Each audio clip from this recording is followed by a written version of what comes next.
am very, very interested to know, and I've never met somebody who's been doing something so dynamic and in such a controversial, in a country where politics, religion, communism, everything is so like overlapped, you know. What inspired you to start this, and a little bit about, your uh, beginnings?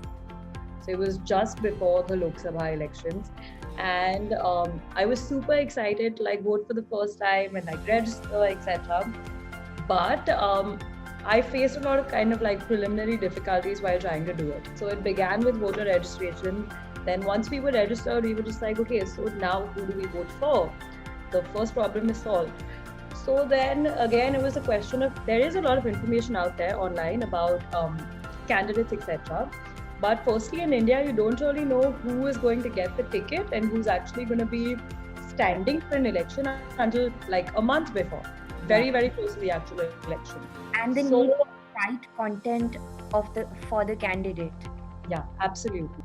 For some candidates, it wasn't there. For the candidates that it was there, they were largely the ones from like bigger political parties. But as far as smaller independents go, and the things about candidates from bigger political parties are that they're sort of compelled to stick to the party line.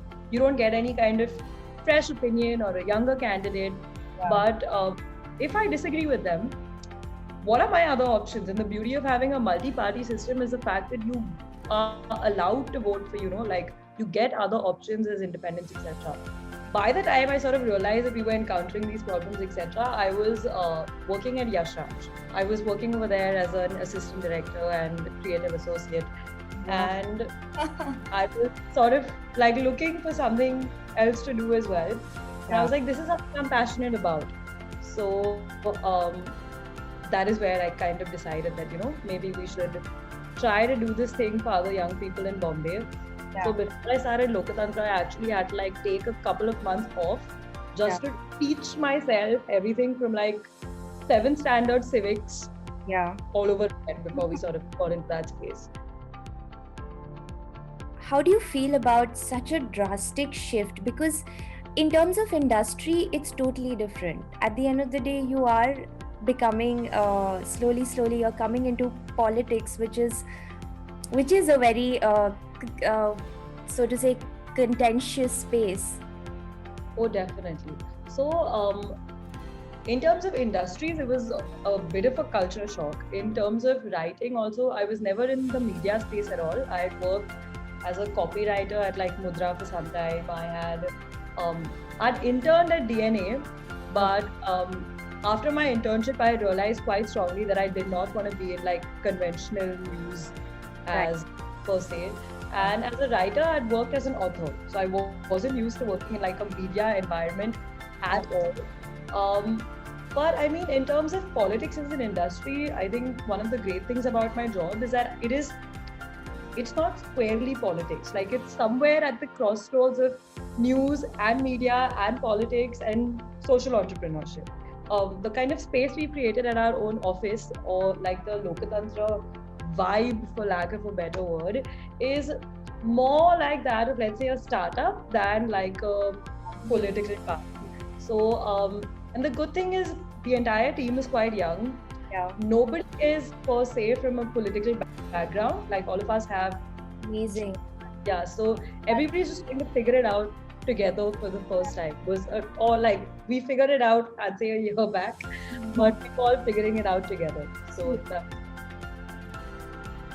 Tanisha, I want to know more about your experience when you do like a background research on the candidates, because very casually and as a layman, we say that most of the political candidates have a criminal background, so to say, or they're not clean.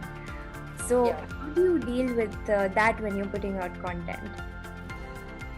So, I mean, I'll tell you what, and this comes as a surprise to a lot of people, but fortunately, we've had, so before we kind of got into this space, I had people like even my family members, for that matter, that were like truly concerned about the kind of repercussions of us putting negative information about like, powerful political people out there.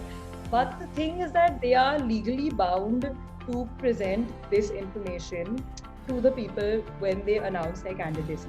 So as far as like their criminal records or like their assets and liabilities goes, that is stuff that they're declaring themselves.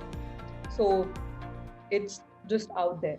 As far as the other information goes, when we're profiling candidates, we look at everything. And by everything, I mean like every Google page that exists on you, we have seen it.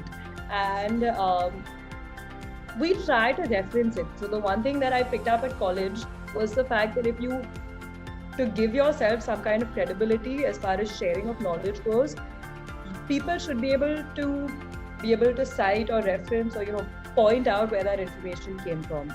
So everything that you will see on the website about any candidate, you will have the sources of all of it.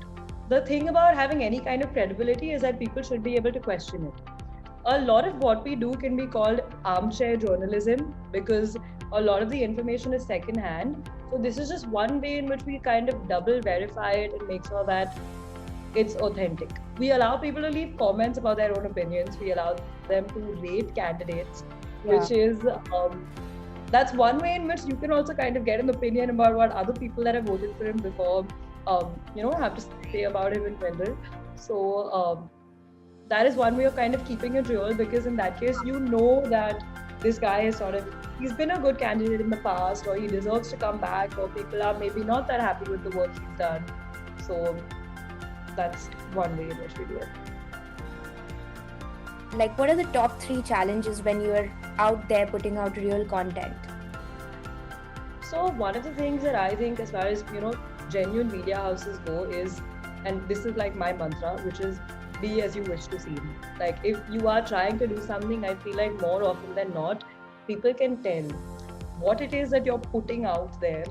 And I feel like that makes a difference. But as far as challenges are concerned, there's always going to be people that question that. And I mean, we get that a lot. So one of the things that we do on Lokatantra is the fact that we'll either put both sides of the story, or we'll put no sides of the story. Whether you think it's the right or the wrong thing is not something that I have the discretion of choosing for the entire country.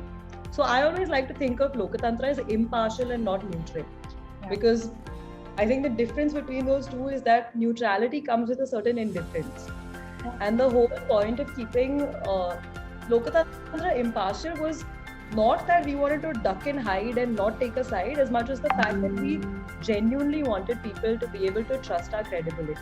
So one of the challenges is sort of being able to even convince people about your credibility. We have realized that people that don't want to believe you will not believe you regardless of what you do and whether it is honest or not.